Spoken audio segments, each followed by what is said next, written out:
Sweet, a cop car with the keys in it. Ha! Let me steal it.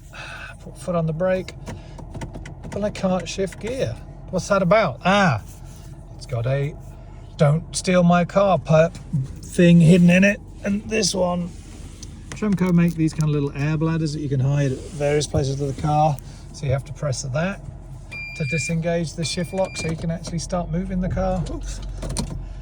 There's also a switch sometimes, so they've got a switch down here that I could also use, and that makes the beeping sound. And when I've got my foot on the brake, and then I can steal the car. But don't steal police cars, all right? It's not a good idea.